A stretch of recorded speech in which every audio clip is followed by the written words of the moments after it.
Welcome to the present path, a place where questions cut deeper than answers. Where reality unravels, gently, quietly, until nothing feels quite the same. If you ever doubted what's real or wondered who you really are, you're in the right place. Take a breath.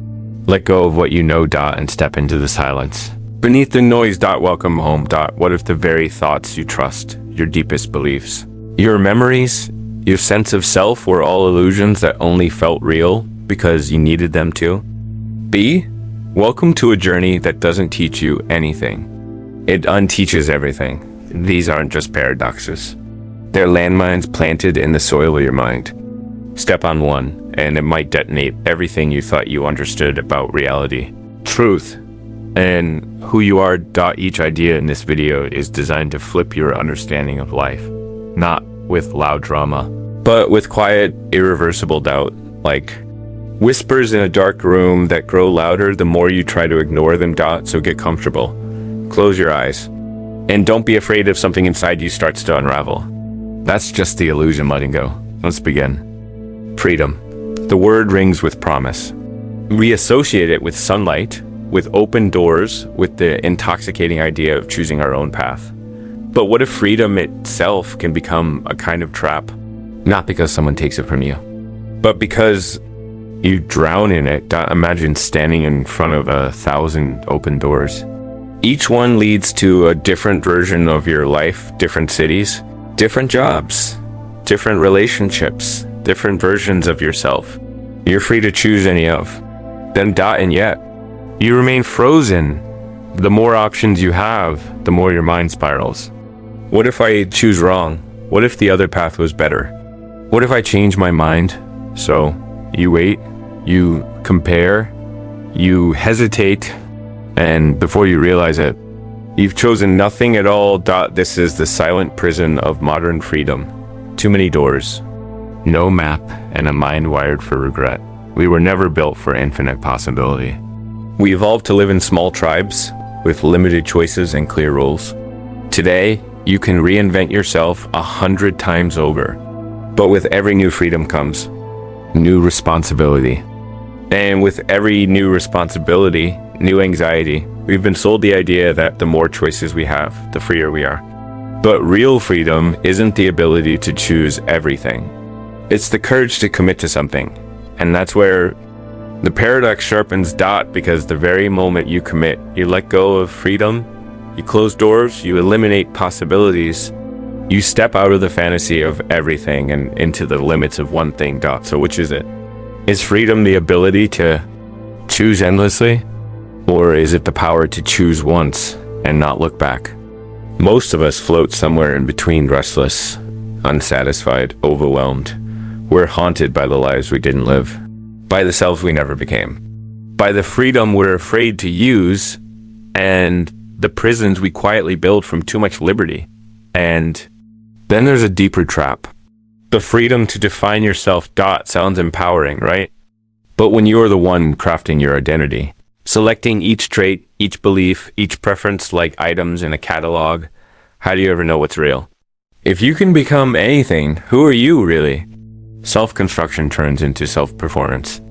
You start living not as who you are, but as the version of you that seems most admired, most accepted, most strategically advantageous. You build yourself like a brand. And before long, your identity becomes a performance you can't stop playing. You're free, but only to keep acting. This is how the mind becomes its own warden. It locks itself inside the infinite hall of mirrors called freedom. And no one notices because the walls are made of choices. So what's the escape?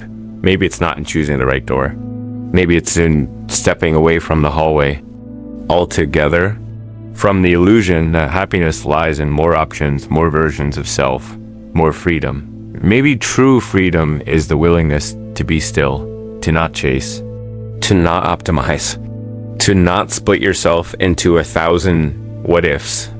The paradox lives here, that you may only feel free once you stop needing to be. Because the mind doesn't need infinite doors to feel alive. It needs silence. It needs depth. It needs one thing, one truth, one path, one commitment followed not because you had to, but because you chose it freely.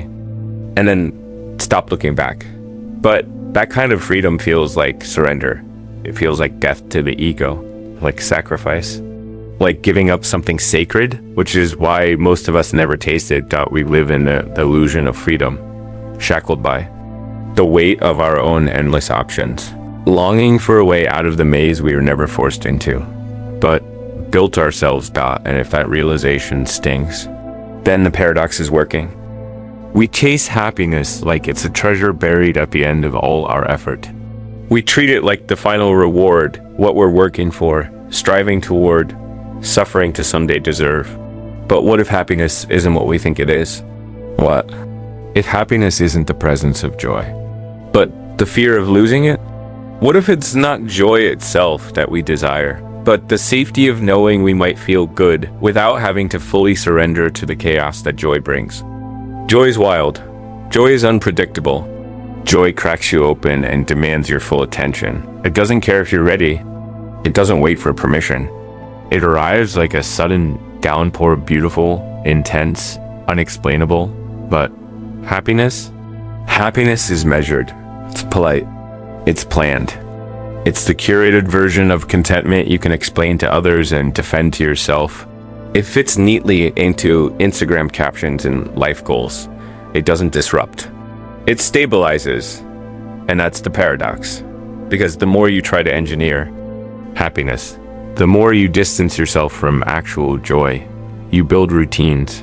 You set goals, you keep things tidy and manageable so you can stay happy. But in doing so, you construct a psychological cage where only safe, approved emotions are allowed. Where joy becomes dangerous, too spontaneous, too vulnerable, too likely to reveal something you'd rather keep buried. We've been told that happiness is the peak of emotional success. But real joy rarely fits that mold. Joy is not the smile you wear in public. Joy is the tear that falls without shame. Joy is the shiver down your spine when music hits something in you that words can't reach. Joy is laughing so hard your stomach hurts, even when the world around you feels broken. Happiness is a state. Joy is an eruption. And when your life becomes about maintaining happiness, you begin to fear those eruptions. You avoid risk. You avoid depth. You avoid anything that might break your carefully maintained stability, even if it means denying yourself the things that could make you feel truly alive. There's another layer, a darker one. Sometimes we chase happiness to avoid pain. But in doing so, we also avoid joy, because joy and pain are siblings. They both ask us to feel deeply, to be open, to be human. If you numb yourself to grief, to anger, to fear, you're also numbing yourself to awe, to love, to wonder. So what are we really doing when we say we want to be happy? Often we're saying, I want to be protected from feeling too much. I want life to make sense. I want to avoid the parts of myself that hurt. But joy doesn't live in avoidance. It lives in surrender. It lives in letting yourself be broken and reborn 100 times over without knowing where it will take you. That's why so many people feel an emptiness even when everything in their life is going well. They've succeeded at happiness, but lost access to joy. They've replaced the living flame of being with the comfortable glow of routine. They've traded the storm for the umbrella, never realizing the rain was what they needed to feel real. Again, and then comes the final twist. Joy, when it does break through, can actually feel terrifying, because it reminds you of what you've been missing. It exposes the dullness of the life you've built around being happy. And once you feel that wild pulse again, you can't pretend you're satisfied with muted versions of yourself. So you have a choice. Do you keep chasing the manageable feeling of happiness? Or do you risk opening yourself to the unpredictable, beautiful, overwhelming fire of joy? Because joy might destroy the version of you that's keeping everything under control. But maybe that's exactly what needs to happen. Maybe the self that fears joy is the one that was never truly alive. And maybe happiness, the way we define it, isn't the destination. It's the wall between us and what we're actually meant to feel. Joy doesn't knock. It breaks in. Let it. What is truth? We ask that question like it has a destination. Like truth is a solid object we can touch, name, protect. But what if truth isn't a conclusion at all? What if it's a process so unstable, so alive, that the moment you try to define it, you begin to kill it? This is the paradox of truth. The more certain you become that you found it, the less likely it is that you actually have. Truth is not a trophy you win in argument. It's not a static sentence you etch into stone. It is the living tension between your perception and what exists beyond it. We like to pretend our truths are permanent, that what we believe today is simply what's real. But look closely, and you'll find that every truth is built on shifting foundations: memory, language, emotion, bias. Even the most objective truths are filtered through human limits. We don't see the world as it is. We see it through the narrow keyhole of our senses. We interpret it through the tinted glass of our conditioning. And then we declare with confidence, this is the truth. But what if that confidence is the very thing that makes truth vanish? The moment you claim absolute truth, you close the door to contradiction. You stop listening, you stop questioning. You protect your version of reality, not because it's accurate, but because it's safe.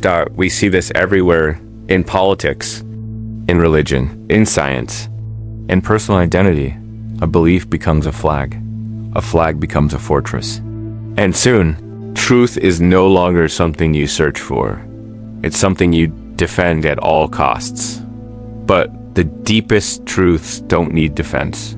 They are strong precisely because they are humble. They don't demand your loyalty. They invite your surrender. And surrender is terrifying, because to truly seek truth means to risk everything you've built around the version you want to be true. It means unlearning. It means facing contradiction. It means watching parts of yourself dissolve in the light of something bigger, messier, harder to explain. Real truth is often not comforting. It doesn't validate your biases. It doesn't care about your identity. It doesn't arrive with applause. Sometimes it shatters the story you've been living in. Sometimes it whispers, you were wrong. And that whisper can feel like death. Not of your body, but of your self-concept. This is why most people don't want the truth. They want a version of it that lets them sleep. They want a truth that affirms who they already are, not one that demands they change. But here's the secret. Truth isn't afraid of being questioned. Lies are. Truth welcomes scrutiny. Lies hide behind certainty. And yet, here's where the paradox tightens its grip. Even your desire for truth can become a trap, because the mind craves resolution. It wants the mystery to end. It wants to say, I found the truth, and then move on. But what if truth was never meant to be captured, only chased? What if truth evolves every time you try to grasp it? What if, by the time you say, I know, the thing you thought you knew has already shifted? Like trying to hold water in your hands. The tighter you grip it, the faster it slips through your fingers. So what do? You stop clenching, you stay open. You stop confusing truth with comfort or loyalty or consensus. You let yourself live in the discomfort of maybe, of possibly, of I don't know yet. And slowly you begin to understand something profound. Truth is not a possession, it's a direction, a discipline, a practice of dissolving your certainty every time it hardens. You walk toward truth not by declaring it, but by surrendering everything that prevents you from hearing it. Because in the end, truth that refuses to be questioned was never a truth at all. It was only a belief wearing a crown. And sometimes the only way to find the real crown is to kneel in the ruins of everything you thought you knew. Who are you when no one's watching? Not the name, not the job, not the personality you wear around other people. Not the curated version on social media, or even the one in your own head, but the quiet presence behind it all, the one that hears your thoughts but doesn't speak, the one that feels both familiar and distant, like a shadow you can't quite touch. This paradox begins with a haunting idea that identity is not something you are, but something you perform from the moment you were born. You're taught to be. Taught what's acceptable, what's beautiful, what's intelligent, what's strong. You're praised for certain traits and punished for others. And slowly, Piece by piece, you start building a self, not a soul. A structure. You become a collage of roles: child, sibling, student, worker, friend, citizen, lover. Each one with its own rules. Each one with its own mask. You think you're choosing who to be, but in reality, you're responding, reacting to the expectations around you, fitting yourself into shapes that were handed to you long before you could question them. And eventually, you forget that there was ever a difference between who you are and who you've learned to be. But the silence remembers. It lingers beneath. The noise of your thoughts? It whispers in moments of stillness, when you're alone, when you can't sleep. When the performance ends and the mirror is no longer reflecting anyone. It asks questions you don't want to hear. Who would you be? Without your story? What would remain if all the labels disappeared? What if the self you cling to is just a mask you forgot you were wearing? That's where the paradox emerges. The more you define yourself, the more you limit yourself. The more tightly you cling to your identity, the more fragile it becomes. Because every label is a boundary. And every boundary is a cut. You're this, not that. You believe this, not that. You feel this way, not that. But what if you're more than one thing? What if you contradict yourself? What if you're kind and cruel, wise and foolish, brave and terrified, all at the same time? Most people run from that complexity. They cling to a single stable version of self because it's easier to manage. It's easier to say, I am this, than to live inside a shifting sea of contradictions. But when you deny parts of yourself, they don't disappear. They split off. They go underground. They become the voices you silence, the urges you repress, the dreams you abandon, and over time, something begins to fracture. You find yourself saying things like, I don't know who I am anymore. I feel like I'm living someone else's life. I'm smiling, but I feel hollow inside.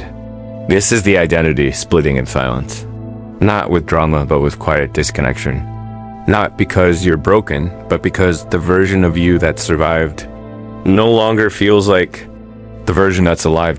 So, how do you return? Not by finding new labels.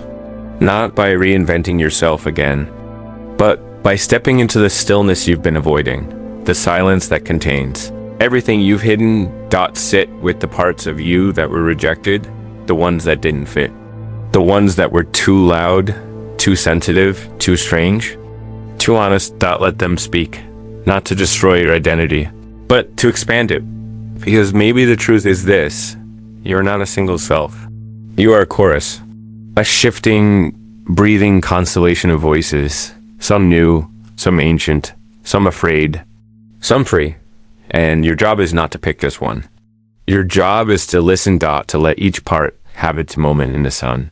To stop trying to be consistent and start trying to be real. The paradox is simple but brutal. The more you try to become someone, the further you drift from yourself. But the moment you allow yourself to be no one, to be empty, quiet, undefended, that's when the real you finally speaks, and it doesn't sound like an answer. It sounds like a question, one that doesn't need to be solved, only honored. Desire is supposed to lead to fulfillment. That's the script we're given. You want something, you chase it, you get it, and then you're satisfied. Except that's not how it works, is it? Because if it did, you'd already be at peace. You've already achieved things, already gotten what you once longed for, already arrived at places you swore would make you whole, but you're still reaching, still searching, still haunted by the feeling that something is missing. This is the paradox. Desire doesn't end in satisfaction. Sometimes desire kills satisfaction the moment it arrives. You dream of a future where you'll be complete, but the second you touch it, the moment the thing becomes real, it deflates. You thought you wanted the thing itself, but what you really wanted was the wanting. Desire gives you motion. It gives you purpose, direction, identity. It tells you you're not there yet, but you could be. And that promise is seductive. It makes you feel alive, but once the desire is fulfilled, what are you left with? A brief high, a flicker of accomplishment, and then emptiness, a silence that demands a new goal to fill it.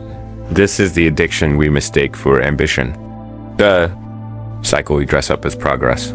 You move from one desire to the next, never asking why the previous ones didn't last. And here's the twist. The more you desire, the better you become at desiring, not at living, not at feeling, not at loving, but at projecting yourself into a future that never arrives. You don't become happier. You become more skilled at imagining what might finally make you happy, and slowly your sense of self becomes built around that hunger, not what you have, but what you lack. Desire whispers, you are not enough yet. But if you try harder, you will be, and satisfaction becomes a threat. Because if you were truly satisfied, who would you be? What would you chase? What would give you identity? So you reject it, not consciously, but silently, strategically.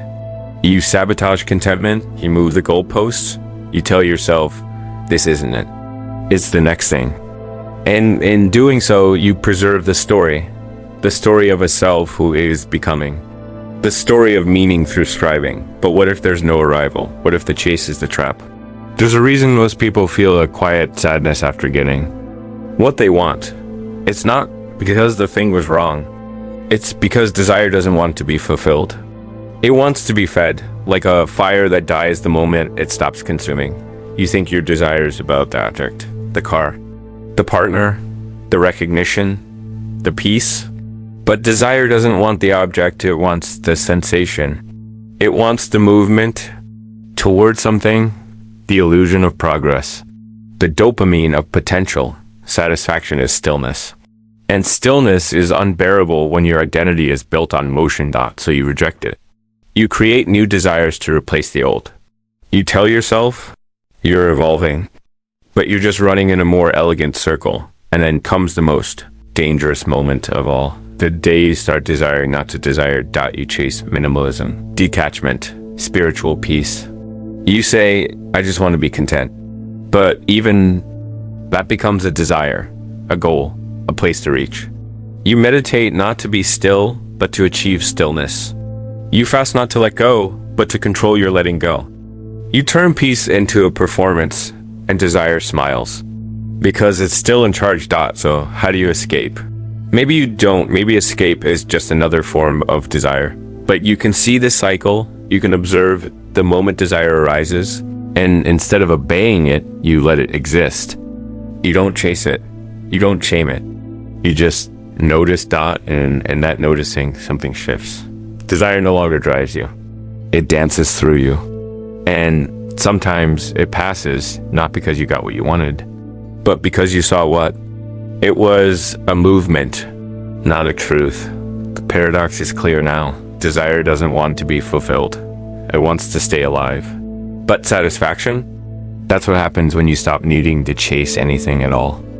We spend our lives trying to make sense of it all. Of pain, of joy, of randomness. We want things to mean something. To be part of a plan. To belong to a story. Because without meaning, what are we? Just atoms spinning through chaos. Just echoes. In a cold, silent universe. Just brief flashes of light before an eternal dark dot. So we create meaning. We shape it out of language, memory, tradition, suffering. We craft explanations. We form beliefs, we cling to symbols, and we tell ourselves, this is why it happened. This is why I'm here. This is what it's all for. But meaning, once solidified, becomes a cage. That's the paradox. The moment we demand meaning to make us feel safe, it starts to destroy the very purpose we were trying to find. Meaning should liberate. But when it hardens, it confines, it says, this is what your life must mean. This is what your experience should teach you. This is what suffering is supposed to do. And suddenly, your pain is not yours anymore. It's a tool to serve a narrative. Your joy isn't spontaneous, it must be interpreted. Your relationships must fit lessons. Your choices must follow arcs. You stop living and start scripting. Every moment becomes a metaphor. Every setback becomes a teaching. Every mistake is now a plot twist in your personal mythology. And while that may sound poetic, it quickly turns claustrophobic. Because real life is messy, pointless, contradictory. Not everything teaches you something. Not everything happens for a reason. And sometimes trying to force a reason kills the life in the moment. We're so desperate to make sense of the chaos that we erase its beauty. We shrink the vast, unknowable ocean of existence into neat sentences we can tattoo on our ribs. Or post online. This happened so I could grow. This was meant to be. I wouldn't change a thing. But what if it wasn't meant to be? What if it just was? What if the lesson is that there is no lesson, that you're allowed to feel? Hurt without needing a cosmic justification? Sometimes meaning is a mask we wear to protect ourselves from the terror of randomness. But here's the twist. When we let go of the need for meaning, we often find something deeper. Not purpose, but presence, not a reason. But a realness. When you stop demanding life make sense, you begin to actually see it, not as a story, not as a metaphor, but as a wild, living thing full of contradictions, shadows, surprises. Think of a sunset. Does it need to mean anything? Does its beauty depend on interpretation? Would it be more powerful if someone explained it? No, it just is. And its power comes from its refusal to be reduced. So too with your life. Maybe. Your greatest moments don't need to be milestones. Maybe your worst days don't need to be transformations. Maybe they're just pieces of being. We make a mistake when we confuse meaning with control. When we say, if I understand this, I can accept it. But real acceptance doesn't come from understanding. It comes from allowing. From letting the experience be whole, even if it makes no sense. Even if it never will. The paradox is sharp now. The harder you try to make life mean something, the more rigid your world becomes. The more you imprison yourself in narratives that can't hold the full truth of who you are, because life doesn't obey your structure. It spills out, it leaks, it laughs at your outlines. And if you can stop forcing a frame around it, you might begin to feel a different kind of purpose. Not one you invent, but one you inhabit. Not because you explain life, but because you stopped resisting it. Maybe that's the quiet miracle, that when meaning dissolves, something softer appears. In its place, not certainty, not clarity, but freedom. Love is supposed to bring us closer. It's the glue, the gravity, the soul magnet that pulls us into intimacy, trust, and union. But what if real love doesn't always want closeness? What if the thing that keeps love alive is distance? This is the paradox. Sometimes the more you try to hold on to love, the more it suffocates. And sometimes the space between two people is what lets the love breathe. We've been sold a story that love means merging, that two souls become one. That closeness is proof of care and distance is proof of loss. But this isn't always true. Sometimes the need to be close comes from fear, not affection. Fear of abandonment, fear of being alone. Fear that if you're not seen constantly, you'll be forgotten. And so we cling, we demand access. We check phones, we read moods. We confuse love with surveillance, but love that has no room to move begins to die. Love, like a fire, needs both fuel and air. Too much closeness and the flame chokes. Too much distance and the spark fades. So we dance. We orbit. We come close, then retreat. Not because we're unsure, but because we need time to remember who we are outside of the bond, you see. The healthiest love isn't about constant connection. It's about the freedom to leave and the choice to return. It's about the space where individuality is honored, not erased. Where silence isn't a threat, but a gesture of trust. This is hard to accept if you equate closeness with safety. If you grew up believing that distance means rejection, that silence means disinterest, that time apart means love is fading, but maybe love matures when it stops needing to be visible 24/7. Maybe it deepens when it's no longer afraid of pauses. Have you ever noticed how the most meaningful moments often come after space? After a long walk alone, after a period of doubt, after distance makes you miss the thing you forgot to appreciate. Sometimes you need distance to see love clearly. Because proximity can blur perspective. You get used to someone. You stop noticing their warmth, their effort, their essence, not because it's gone, but because it's too close to perceive, like trying to read a book with the pages pressed against your nose, and when you back up just a little, you remember, you feel, you fall in love all over again. This is the mystery of love that needs distance. It's not cold, it's not broken, it's not detachment. It's the space that allows love to regenerate. And yet, most of us fight it. We interpret distance as danger. We panic when someone needs space. We ask, what's wrong? Did I do something? Are you drifting? But real love doesn't fear distance, because it knows the difference between space and separation. Space says, I trust this bond enough to let it stretch. Separation says, I no longer wish to return. The paradox is subtle, but it's everything. Closeness without space leads to suffocation. Distance without love leads to disconnection. But love with distance, that's where intimacy becomes durable.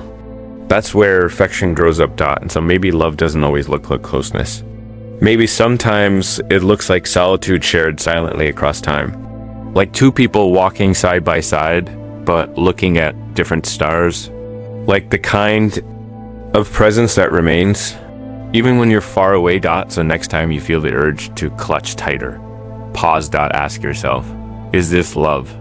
Or is it fear disguised as love? Am I nurturing the connection? Or am I caging it? Because love, real love, doesn't need to be chained to stay. It chooses, it returns. It grows in silence and blooms in space. And maybe the deepest proof of love isn't how close you can get, but how free you are to let each other go and still come back again and again. You've carried it your whole life, the idea that there is a you at the center of everything, a core, a soul, a solid, unchanging identity that makes you, you. But what if that center doesn't exist? What if the self is not a fixed thing, but a clever illusion? A story told by your brain to make the chaos feel manageable? This is the paradox. You feel like a self, you talk like a self, you suffer and succeed and dream like a self, and yet when you try to find it, to point to it, to define it precisely, it slips through your fingers. You are not the body. You are not the thoughts. You are not even the observer. You are a shifting cloud of impressions. Memories, reactions, assumptions, and roles held together by habit and language. Not essence. And that's terrifying, because we've been raised to build everything around the self, self-esteem, self-improvement, self-control. But how do you improve something that doesn't exist the way you think it does? You think the self is the captain of the ship, the voice making the decisions. But science, psychology, even ancient spiritual traditions, from Buddhism to modern neuroscience, tell a stranger story. They suggest the self is more like a movie being projected in real time. And after the fact narration, a ghost that rises. From the brain's need to explain its own behaviors, you act and then you explain. You feel and then you label. You change and then pretend you were always that way. And yet, despite this, the illusion persists because we need it. Without a self, how do you plan? How do you love? How do you suffer? If there's no solid me, then who is hurt when someone breaks your heart? Who gets offended? Who holds the grudge? And that's the rub. The illusion is functional. It keeps the social world intact.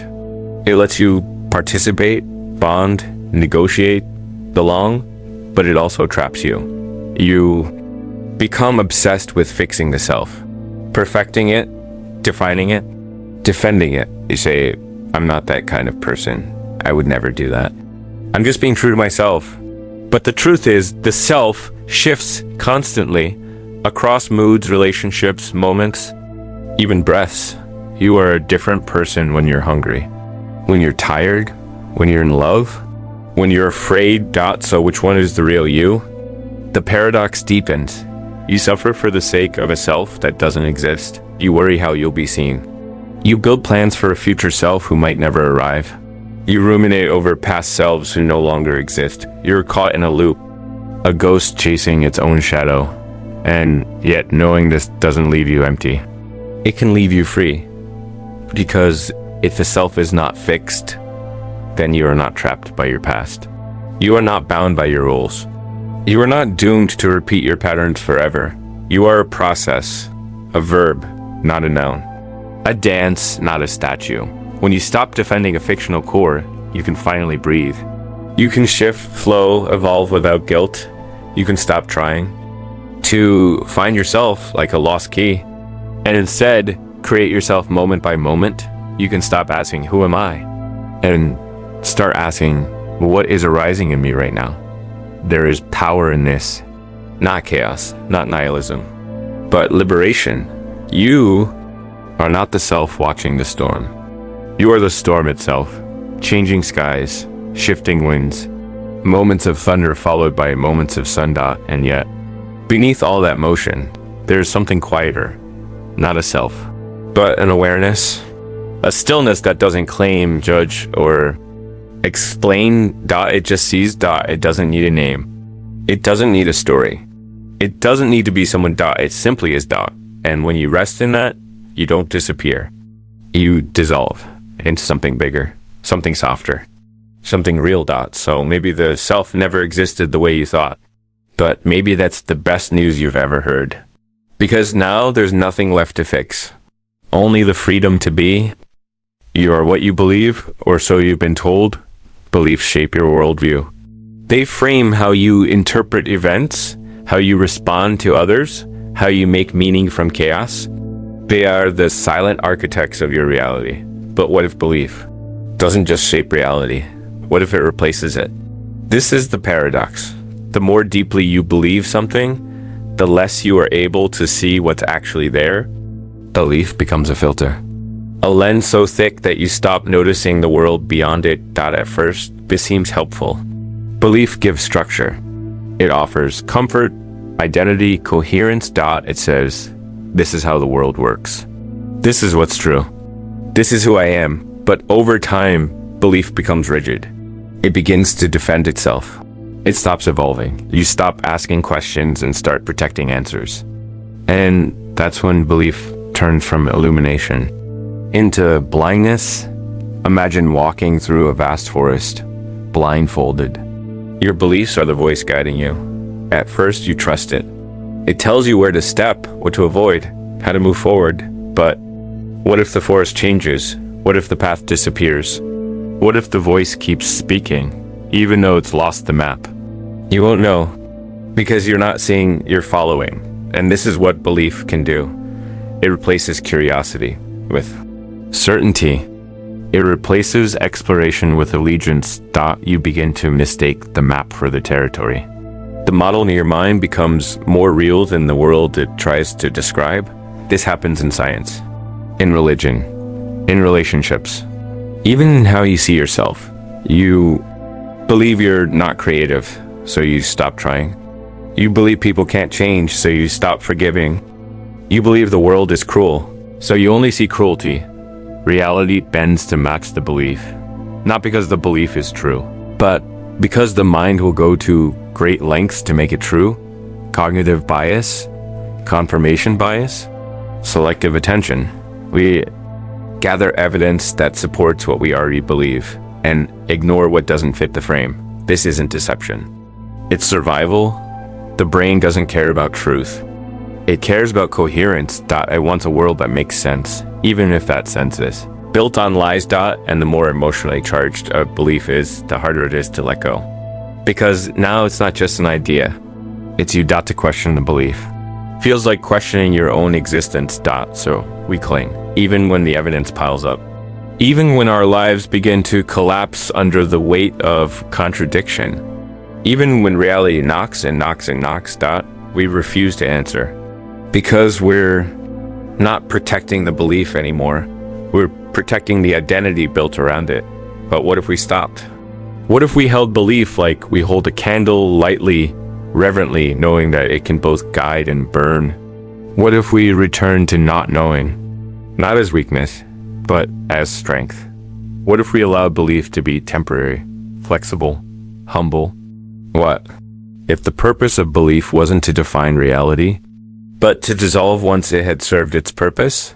Some of the wisest traditions teach this. They say, once you cross the river, leave the boat behind. But most of us carry the boat on our backs forever.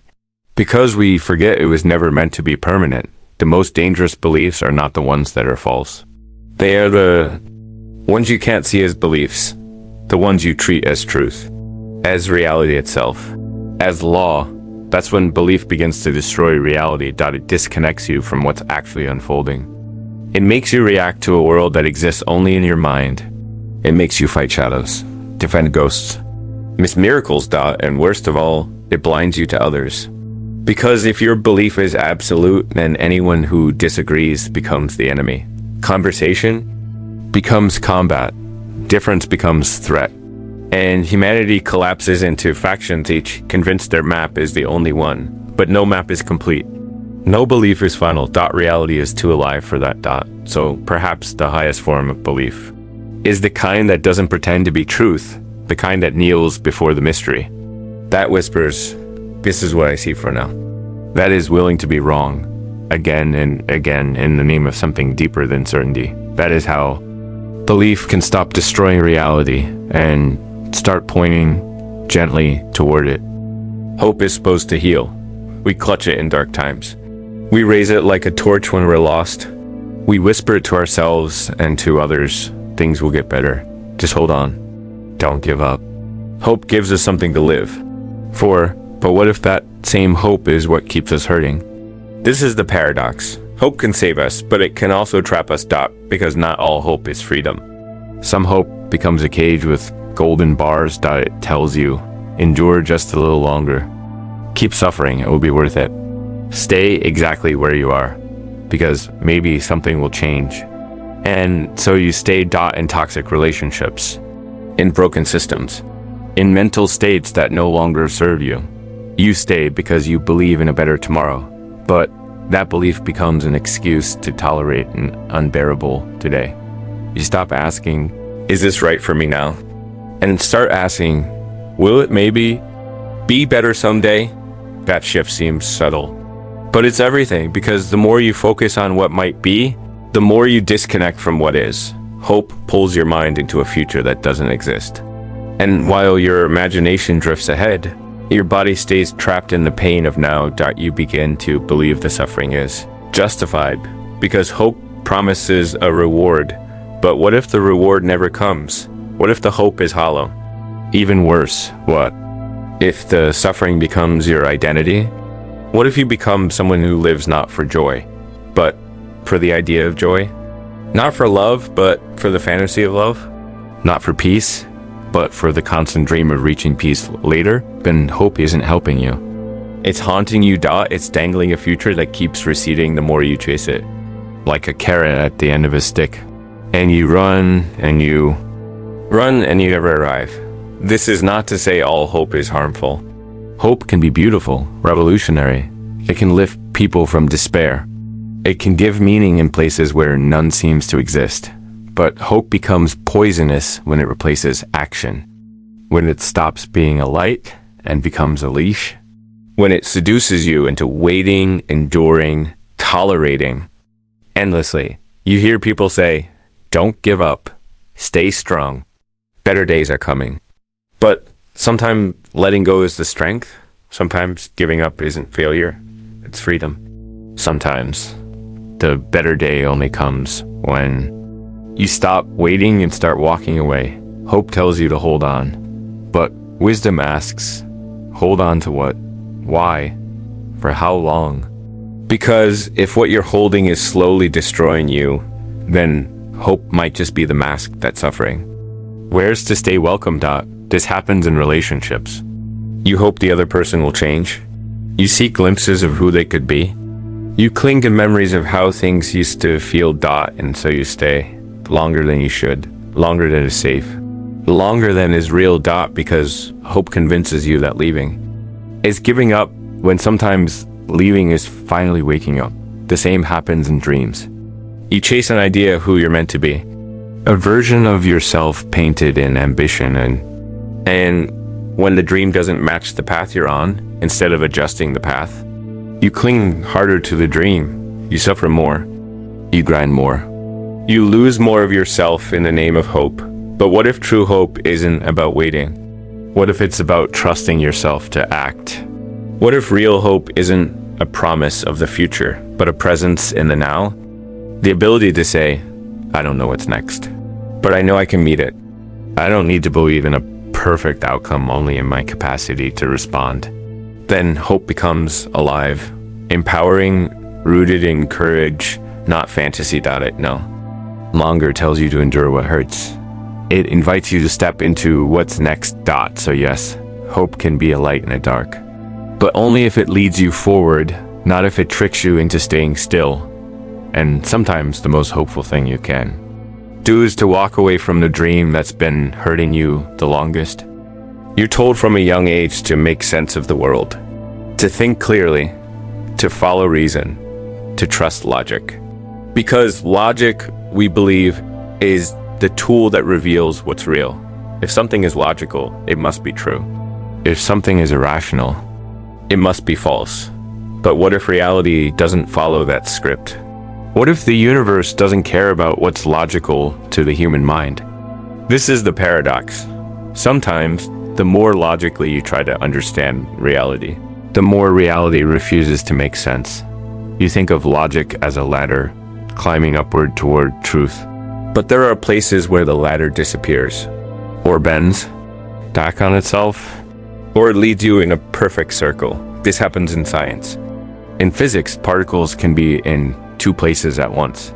They can exist and not exist until you look at them. Time doesn't flow the same way everywhere because it doesn't always come before effect. At the smallest scales of the universe, logic collapses. It happens in the human mind too. Thoughts contradict themselves.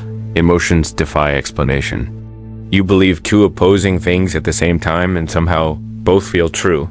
You try to explain love, grief, beauty, madness, but every attempt to reduce them to logic flattens them, kills something essential, because these things aren't illogical. They are translogical, bigger than logic, Messier, stranger. And this is where the trouble begins, because we want the world to be clean, coherent, understandable. We want a reality that obeys reason, that we can categorize, predict, master. But reality has its own rules. Or sometimes none at all. And when reality disobeys logic, we panic. We dismiss. We deny. We twist the data to fit the model. We call what we don't understand crazy, nonsense, impossible. But is it?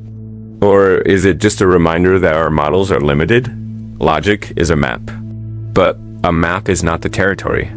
And if you mistake the map for the territory, you stop seeing what's really there. Think about dreams. In dreams. Logic breaks. Time loops. People change. Contradictions coexist. And yet, while dreaming, it all feels realer than real. Then you wake up and say, that made no sense. But maybe the problem isn't the dream. Maybe it's the way your waking mind refuses to accept other forms of meaning. What if reality is more like a dream than a machine? What if it's fluid, symbolic, recursive? What if your deepest experiences, mystical visions, deja vu, overwhelming emotions, synchronicities, aren't errors, but glimpses into parts of reality that logic can't hold? Logic is a beautiful tool, but it is just a tool. It is not the throne of truth, and the more we worship it, the more we cut ourselves off from what's raw, alive, and unexplainable. There's a reason the greatest minds eventually face paradox. Gödel proved that even mathematics contains truths that cannot be proven. Quantum physicists stare at equations that contradict common sense. Philosophers find themselves in loops they can't escape. It's the edge of knowing. It's the place where logic ends and mystery begins, but mystery isn't. Chaos. It's the recognition that not everything must be solved. That some things are meant to be lived instead of understood. When a child laughs. When you fall in love. When you stand before a mountain or a painting or a dying star and forget your name. That's not logic. That's contact of something bigger than you. Something that refuses to fit inside your categories. And maybe that's the point.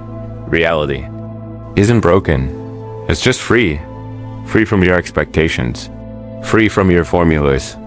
Free from your need for everything to add up dot, so the next time you face something that makes no sense, that doesn't fit the model, that breaks your system, pause, don't rush to label it, don't try to fix it. Just listen. Dot, it might be reality. Reminding you that truth doesn't need to obey. It just needs to be. We long for peace dot in our minds, in our homes. In the world dot, we treat peace as the ultimate goal, something pure, still, untouched by struggle, a garden beyond the war, a silence that replaces the storm. But what if peace is not the absence of conflict, but the result of it? What if the very thing we run from, tension, resistance, confrontation, is the soil from which real peace must grow? This is the paradox. Peace often requires conflict, not in spite of it. Because of it, we're taught to avoid conflict, to keep things calm, to be agreeable. We say, don't stir the pot. Let it go. Keep the peace. But what kind of peace is that? Is it peace or is it suppression? Is it harmony or is it silence born from fear? When you avoid conflict, you may preserve quiet, but you often sacrifice truth. You keep the surface smooth while the pressure builds underneath. The family that never talks about what's wrong. The friendship that avoids hard conversations. The society that refuses to face its history. They may seem peaceful, but that peace is brittle, because underneath the stillness, something rots dot and eventually it breaks. Real peace is not the absence of disagreement. It's what rises after honesty, after confrontation. After the storm has cleared the air, think of your own life. The moments that truly transformed you. Were they soft? Were they easy? Or did they come wrapped in conflict? An argument that revealed what was really broken. A breakdown that forced you to rebuild. A loss that shattered your illusions and made room for something deeper. These are the paradoxical gifts of conflict. Pain wakes us up. Tension pushes us to grow. Friction creates awareness. Without these things, peace would have no meaning. It would be numbness. A flat line. A kind of emotional sleep, but we don't want that kind of peace. We want the peace that comes from understanding, from resolution, from truth. And truth, by its nature, disrupts. It doesn't politely knock. It breaks the door. It demands to be seen, even when it's inconvenient. So the path to peace often begins with discomfort, with voices raised, with tears shed, with hard questions asked and false masks removed. This is true in relationships, in justice movements. In your inner life, you don't find peace by pretending you're okay. You find it by facing what isn't. You don't find peace by avoiding your anger. You find it by listening to what that anger is trying to protect. Even inside the self, peace often comes only after an inner war. A war between who you are and who you pretend to be. Between what you feel and what you allow yourself to express. The irony is many people spend their lives chasing peace by avoiding conflict, only to find themselves more anxious, more tense, more fragmented than ever, because unspoken truths don't die. They fester. And if peace must be bought by burying your authenticity, then it's not peace. It's performance. So what is real peace? It's not a clean room where nothing is ever disturbed. It's a living space where things get messy, get aired out, get rearranged, and then settle. It's not silence. It's clarity, not avoidance. But alignment, not pretending nothing's wrong. But working through what is. Real peace doesn't fear conflict. It respects it, because conflict, when done with honesty and care, can be a kind of love. A deep commitment to truth, to growth, to building something stronger than illusion. And on the other side of that fire, not everyone makes it. Not every relationship survives. Not every story stays intact. But what's left is something real. So the next time you're tempted to keep the peace by silencing yourself, ask, am I creating peace or just delaying the conflict? The answer might hurt, but it will also free you, because sometimes the most peaceful thing you can do is fight for it. We live in an age of knowledge. It hums in our pockets. It scrolls across our screens. It floods our minds at every moment, offering answers to questions we haven't even asked yet. That knowledge is power, they say, and we believed it. We've built entire civilizations on that belief. But what if knowledge isn't always a bridge to wisdom? What if it's the very thing that blocks it? This is the paradox. The more we accumulate knowledge, the more we assume we understand. And the more we assume we understand, the less we actually see, because wisdom is not made from facts. It's born in silence, in doubt, in the space between certainty and humility. But we rarely dwell in that space anymore. We've mistaken the possession of information for the presence of insight. We think that knowing about something is the same as knowing it. That being able to explain a concept means we've lived it. That data equals depth dot, and so we read, we watch, we consume endless content, endless ideas. And we start to believe we are wise simply because we are informed, but wisdom doesn't grow from accumulation. It grows from digestion. From the slow, painful integration of experience, from not just knowing what is true, but knowing when to apply it and when to let it go. Wisdom knows the difference between what is useful and what is just noise. Knowledge doesn't care. Knowledge can be gathered endlessly, mindlessly, compulsively. It flatters the ego. It gives you something to display. It lets you speak with authority even when your soul hasn't caught up. Wisdom, by contrast, often begins where knowledge ends. In the moment you say, I don't know, I'm not sure. I need to listen instead of speak. But this isn't rewarded. Not in the world we've built. We admire those who speak quickly, confidently, endlessly. We fear the silence between thoughts. We treat doubt as weakness. So knowledge becomes a performance. A race, a competition to be right, to be first, to know the most. And slowly, without noticing, we drift away from wisdom. Because wisdom is slow. It waits. It watches.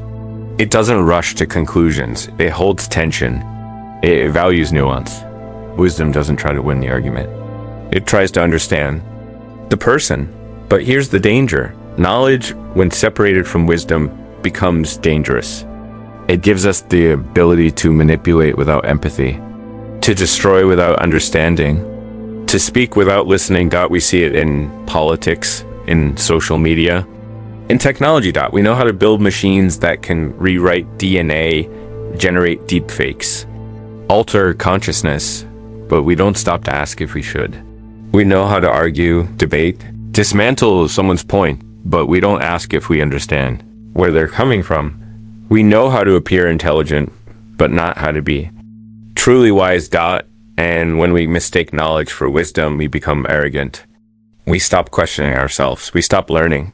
We build echo chambers and call them truth. The wisest people you'll ever meet will rarely speak with certainty. They won't flood you with facts. They'll ask gentle questions. They'll pause. Before they answer, they'll admit when they're wrong, because they've learned knowledge expands the mind. But humility opens it. So what's the solution? It's not to reject knowledge. It's to root it. To ground it in experience. To test it in relationship. To let it pass through the fire of silence and become something deeper. Don't just collect ideas, live them. Don't just memorize principles.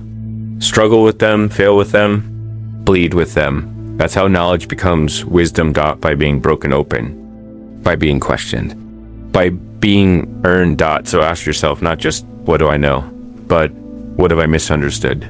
What knowledge am I clinging to because it flatters me? What don't I yet know how to live? Because at the edge of that discomfort is where wisdom waits. Time moves forward.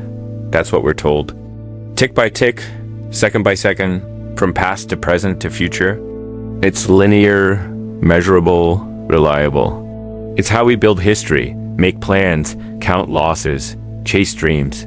But what if time doesn't flow in a straight line? What if the future is not something that hasn't happened yet, but something that's already waiting? This is the paradox.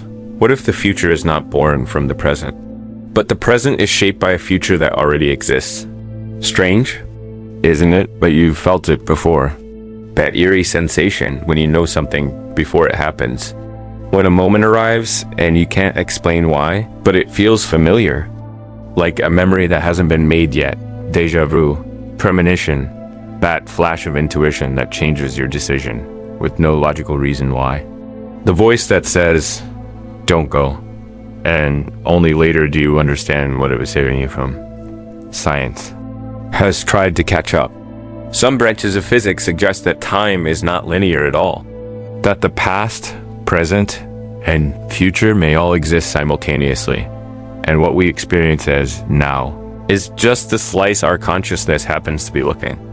At in this view, the future already exists. It's not being created.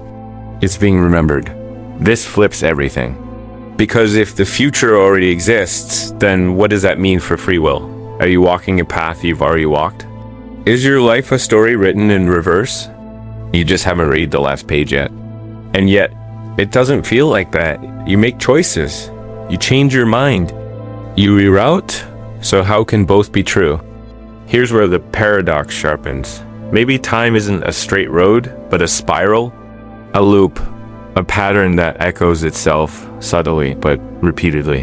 You may not remember your future like you remember your past, but it remembers you. It pulls on you. It tugs at your decisions with invisible threads. You sense it in your dreams, in your gut. In the way certain places feel significant before anything happens there. Your body knows what your mind hasn't caught up to. And sometimes, the future whispers not in words, but in longings, in fears, in flashes of inspiration that seem to come from nowhere. You feel compelled to act, but you don't know why. You fall in love with someone instantly, as if you've met before. You change your career, your city, your belief system, because something unspoken inside you knows. The current version of your life is out of sync with what it's becoming. The future calls, and you remember it not with clarity, but with ache. This doesn't mean everything is predetermined. You're not a puppet, but maybe there are anchors, points in time that you're meant to meet. Moments that ripple forward and backward simultaneously. Your choices still matter. But perhaps the path is not being carved with each step. Maybe. It's being uncovered like digging out a sculpture from stone and the paradox deepens. Sometimes, to move forward in time, you must stop looking ahead and start listening within. Because if the future can remember you, you can remember it too. Not as knowledge, but as a kind of alignment. When you're living in tune with your future, things click. Doors open. You stop forcing and start flowing. But when you resist it, when you cling to outdated identities, to fears dressed as logic, life becomes friction. And the future starts to feel like a threat instead of a companion. So ask yourself, what if your most important memories haven't happened yet? What if your truest self is not the sum of your past, but the echo of your future? And what if your life is not a line you walk, but a story you are slowly remembering? Not from behind, but from ahead. You're aware. At least you think you are. You can observe your thoughts. You can feel your breath. You know where you are, what day it is, what your name is. That's awareness, right? But what if awareness isn't the same as being awake? What? If there's a deeper layer, a part of you watching all of this that still remains asleep, this is the paradox. You can be aware of your life without ever fully waking up to it. You go through your day, noticing your emotions, labeling your reactions, analyzing your behavior, and still, you're not here. You're in the commentary. The narration? The running monologue about what's happening instead of the raw happening itself. You think that because you're aware of the play, you're outside of it, but you're still an actor following the script and the voice telling. You're awake now is just another character. This is the great trick of ego. It learns a language of spirituality. It adapts. It says, look at me. I meditate. I observe. I am mindful. But underneath, it's still clinging, still performing, still desperately trying to stay in control. You don't wake up just because you notice your sleep. You wake up when you no longer need to pretend you're the one doing the noticing. Because awareness is not about control. It's not about self-improvement. It's not about watching your thoughts so you can fix them. True awareness is the moment. You realize there's no one watching, there's just watching. There's no you behind the eyes, no thinker behind the thoughts. Just thoughts, appearing and vanishing. Just sensations arising, and when you try to grasp at it, to hold on to it, it slips away, like trying to look directly at your own eyes, without a mirror. This is why so many seekers feel stuck. They meditate, they study, they journal, they do the work. But secretly, they're waiting for a moment where they feel permanently awakened, where peace is constant, clarity is uncheckable. The self is transcended once and for all, but that moment never comes. Because they're still trying to wake up as someone, still trying to hold awareness as a possession, still imagining there's a finish line to cross. But awareness doesn't belong to you. It's not yours. It's not a tool you use. It's what remains when the you trying to use it dissolves. That's what makes it so terrifying. And so liberating, because to truly wake up, you must let go of the one trying to wake up. You must allow the illusion of control to crumble. You must let the spotlight turn inward and find no actor on the stage. That's not nothingness. It's not emptiness, it's presence. Pure, raw, unfiltered presence, without a narrator, without a center, but most of us can't stay there.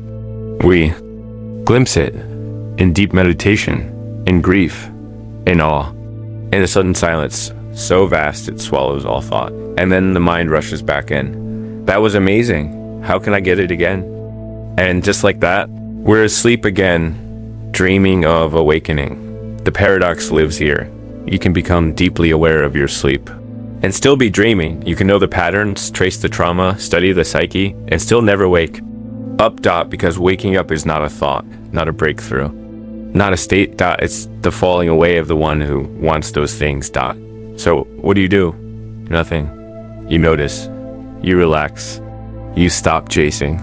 You let awareness be what it already is. A light with no source, a sky with no edge.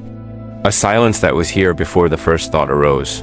And when you forget again, because you will, you smile, you return.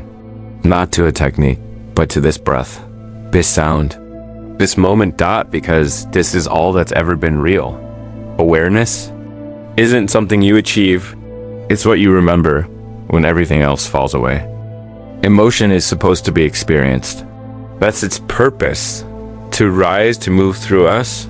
To teach us something we can't learn from thought alone. We cry, we rage, we tremble, we laugh, and we think, I'm feeling. But what if some emotions are so big, so raw, so honest that the mind can't let them in? What if the most intense feelings are the ones we never fully feel? This is the paradox. Emotion exists to be felt, but some emotions are so overwhelming. They must be blocked to survive. You might think you're numb, detached, disconnected, but numbness isn't the absence of emotion. It's the presence of emotion that can't yet be touched. It's grief that never found a voice, anger that had nowhere safe to go, fear that got buried because it wasn't allowed to tremble. And so the mind steps in, it turns the volume down, it edits the soundtrack. It says, not now, not here, not safe. You smile instead of scream. You scroll instead of cry. You analyze instead of feel. And the world rewards you for it. You're strong. You're put together. You're high functioning. But beneath that performance, emotion waits, unfelt, unprocessed. UNDIGED. Like a meal you swallowed whole but never tasted. And eventually it leaks out. In anxiety that seems to come from nowhere. In chronic tension. In misdirected rage, in panic attacks during moments that feel completely safe, because the emotion never disappeared. It simply found other doors. This is why people break down at the wrong time. Why a song on the radio shatters them. Why a stranger's kindness makes them cry harder than their own trauma did. It's not random, it's release. It's the feeling finally arriving years late, but still alive. And here's the hard part. you don't get to control how or when that release comes. Because emotion doesn't speak the language of schedules or logic. It speaks in weight, in heat, in tremble, in tightness in your throat you can't explain, but we've been taught to fear that, to fear being too much, to fear what will happen if we open the floodgates. So we become emotional misers. We budget our feelings. We store them in locked rooms and hope they stay quiet, but they don't, because emotions have one goal: to be felt, not managed, not explained, not shamed, just felt fully, honestly, with presence. That doesn't mean they should control you. Feeling deeply is not the same as drowning, but trying not to feel, that's how you suffocate. And the paradox deepens. Sometimes the only way to feel safe is to not feel, especially when you're young, especially when there's no one there to help you hold it. So you build walls. You become tough. You survive, and you should be proud of that, but survival has a cost. And one day, the very walls that protected you become the prison you live in. You can't connect. You can't soften. You can't cry even when you want to. You say, I don't know what I'm feeling. Or worse, I don't feel anything at all, but you do. It's just buried, waiting, and that waiting hurts.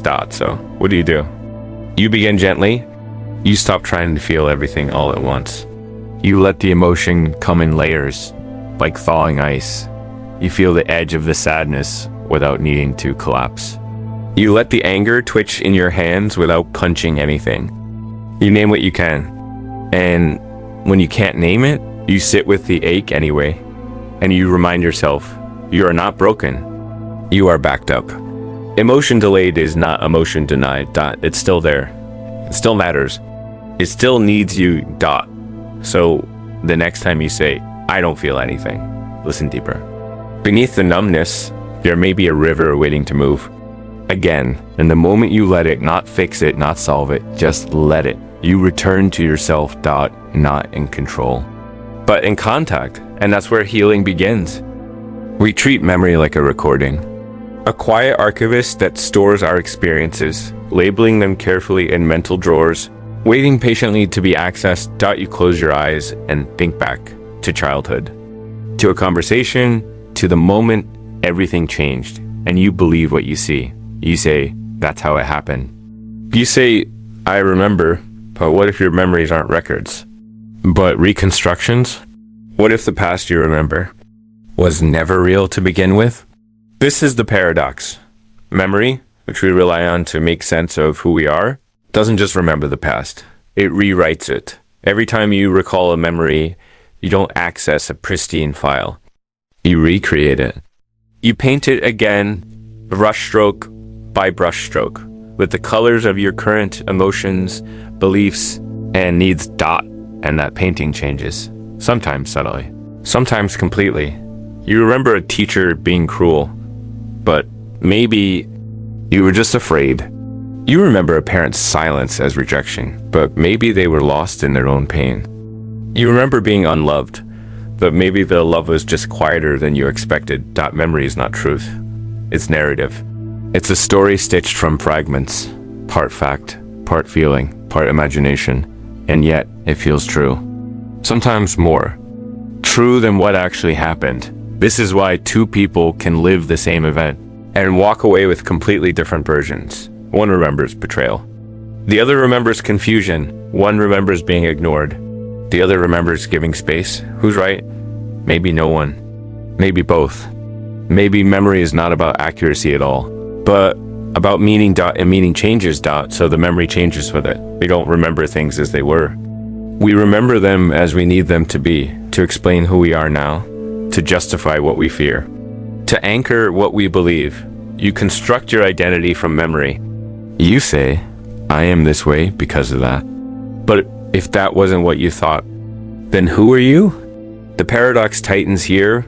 The self you believe in may be built on stories that were never real, or at least never quite the way you believe. You think you're discovering who you are, but you're curating it. You're choosing which memories to highlight, which to dim, which to reshape. Even trauma, real as it is, can become shaped by the retelling. The more we revisit it, the more the memory fuses with interpretation, until the original wound is entangled with the story we've told ourselves about it. This isn't about blame. It's not a flaw in the system. It's the system itself. Your brain edits to protect you.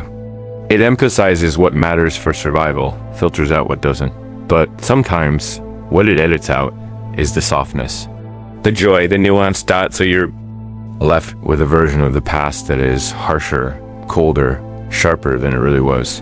And that version becomes your lens. You treat it as fact. You act from it. You make decisions to protect yourself from wounds that may no longer exist or never existed quite that way. But what happens when you realize this? What happens when you see that memory is not reality, but possibility? It can feel disorienting. If you can't trust your past, can you trust anything? But look closer, this isn't disempowering. It's liberating, because if your past is not fixed, you are not fixed. If memory can evolve, then so can you. You can revisit old stories. Not to erase them, but to ask, is this still true? Is this the only way to see it? Is there something I missed? You can soften old judgments. You can find kindness in places you forgot to look. You can even forgive not just others, but your past self for believing what it needed to survive, because survival often requires simplicity. But healing invites complexity, so let memory be fluid. Let it breathe. Let it change as you change. The past isn't a prison. It's a canvas, and you are still painting. Consciousness is the sacred light we all carry. It's the inner flame that says, I am here. It watches thoughts, notices beauty, suffers pain, dreams of meaning. It is the one thing we believe separates the living from the dead. To be conscious is to be alive. But what if that assumption is backwards? What if consciousness isn't a proof of life, but a mechanism that can operate even in the absence of living? What if you could be conscious and still not truly alive? This is the paradox. Consciousness may observe everything, but that doesn't mean it participates in anything. You can be awake, alert, thinking, calculating, and still feel like you're behind a sheet of glass. You're watching your life unfold. You see people, you speak, you act, but something's missing. Something isn't touching you. You are conscious, but are you living? There's a state many people slip into without realizing, a kind of inner sleepwalk. You go through motions, you meet deadlines, you make small talk, you perform your roles, but beneath it all, you're hollow, not numb exactly. Just distant. You can describe your emotions, but not feel them. You can remember joy, but not summon it. You can say the words, I love you, and still feel like a shadow mouthing lines from someone else's script. This isn't rare. It's epidemic, and it's one of the most haunting symptoms of modern life. We become conscious observers of an unlived existence. We think, we reflect, we analyze, but we no longer embody. We no longer enter fully into the moment. We hover above it. You scroll for hours, aware that you're wasting time, but you keep scrolling. You sit in a room full of people, aware of the silence between you, but you don't speak. You lie awake at night, aware of your anxiety, but unable to move toward change. You are conscious, but the life you're conscious of feels like it belongs to someone else. This is not consciousness as aliveness. This is consciousness as surveillance. A mental spotlight shining on everything, but unable to touch anything. And yet, it feels like awakening, because you're aware. You're aware that something is wrong. You can see the patterns. You can name the mechanisms. But what if that's the trap? What if awareness, divorced from engagement, becomes a kind of paralysis? You know what needs to change? But don't change it. You see your fears, but still obey them. You understand your trauma, but never release it. You're stuck in the loop of observation without transformation. A camera, not a heart. A mirror, not a voice. A witness to your own distance. And the paradox deepens. The more conscious you become of your detachment, the more detached you feel, because now you see. Be absent clearly, but don't know how to re-enter the scene. So, how do you return? Not through more analysis, not through more mental clarity, but through contact, real contact, with sensation, with breath, with emotion, with vulnerability. You must feel the world again, not just think about it. Cry without explaining it. Touch without narrating it. Laugh without recording it. Don't be in your body. Be in your confusion. Be in the mess without needing to fix it instantly, because true aliveness is not clean. It's not organized or composed. It's sweaty, aching, uncertain. It's trembling hands. It's pounding hearts. It's silence that burns and presence that pierces. And in that aliveness, consciousness becomes something more. Not just the watcher, but the participant. Not just the light, but the fire. The paradox softens here. Consciousness that is only aware may not be fully alive. But consciousness that touches life, even in its rawness, that is where soul begins. So if you've been stuck in your head, if you've been watching your life from a distance, if you've been conscious but not alive, come back, not by force, but by feeling something real, even if it hurts, even if it confuses you, even if it breaks the illusion of control, because life doesn't ask you to watch it.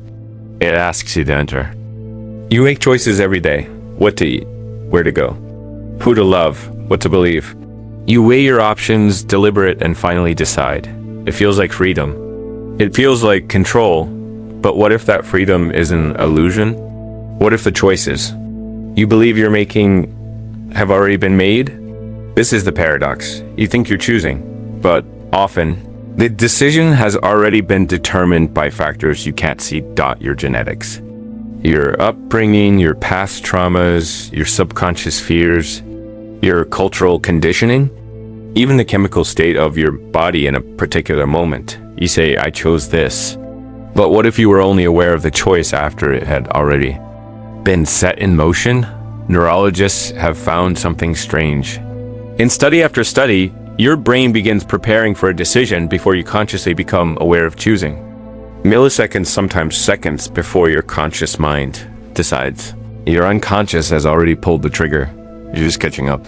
You believe you're driving the car, but you might just be watching the road go by, convincing yourself you're steering. And still, you feel it. The weight of choice, the agony of it, the burden of choosing wrong, the pressure to choose well. So how can both be true?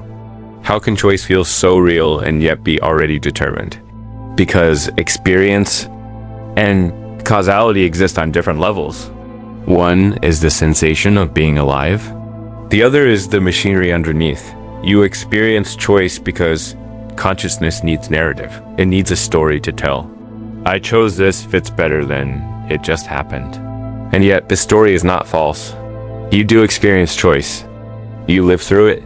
You wrestle with it. You suffer and rejoice over it. So then what is it? Maybe it's not free will as control. Maybe it's free will as awareness. You can't always choose your initial reaction, but you can choose how long you let it own you. You can't always choose your thoughts, but you can choose whether you believe them. You can't always choose your feelings, but you can choose how you respond. But even this is slippery, because your ability to respond is shaped by what came before. So where does freedom live? Maybe not in the moment of decision, but in your relationship to the decision itself. Maybe freedom is not the power to control what happens, but the willingness to fully inhabit whatever does. The paradox tightens here. You have agency, but it is nested inside layers of unconscious influence. You are the actor, but also the stage, also the script, also the lighting and the applause and the memory of another show you once saw. You say, this is who I am. But your eye is already a complex web, woven long before you had the chance to examine the threads. And yet, you're not powerless. Because even if the first choice was unconscious, the second one might not be. And the third. And the 10th. You can't undo what shaped you, but you can begin to see it. And that seeing changes everything. Because now you're no longer just a character. You're a witness. And the witness is where real choice begins. Not in changing the past. Not in erasing the hidden forces. But in recognizing the moment and choosing how to hold it. You can still pause. Still breathe. Still ask, what is true now? Even if your mind is racing. Even if your instincts are loud. Even if the path seems laid out already. And sometimes, just sometimes, that pause becomes the opening. The crack where the light of real freedom slips through. So maybe choice was already made. But maybe you can still meet it. Not as its master, but as its partner. And maybe that's enough. You're here, breathing, thinking, reading these words, existing. And yet, how real does it feel? You can touch your skin, move your hands, hear your heartbeat, but something in you still doubts, still wonders, still asks quietly, is this real? Am I real? This is the paradox.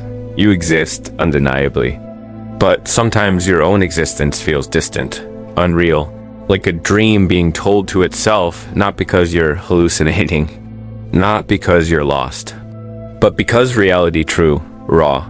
Present reality has become something you've forgotten how to feel. You're not alone. This is more common than we admit.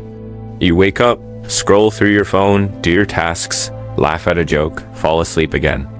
You move through the day like a character in a play you didn't write. You nod, you smile, you agree? But it all feels like it's happening on the other side of a window. You're present, but only in theory. And the strangest part, no one notices. Because everyone else is doing it too. We built entire cultures on disconnection, where depth is replaced by distraction, where presence is sacrificed to performance, where reality becomes so filtered, so edited, that we forget what it feels like to simply be. To be alive without explaining it, to feel without narrating, to exist without needing proof. You look at a tree and think, that's beautiful. But you're not in the moment, you're outside of it, describing it to yourself. You're already imagining how you might share it, photograph it, caption it. The moment passes, and you wonder why life feels flat, why wonder feels rare, why everything feels like a copy of a copy. It's because existence has been buried under commentary. We don't live it. We observe ourselves living it. And so the question arises, if you're not in your experience, are you really alive?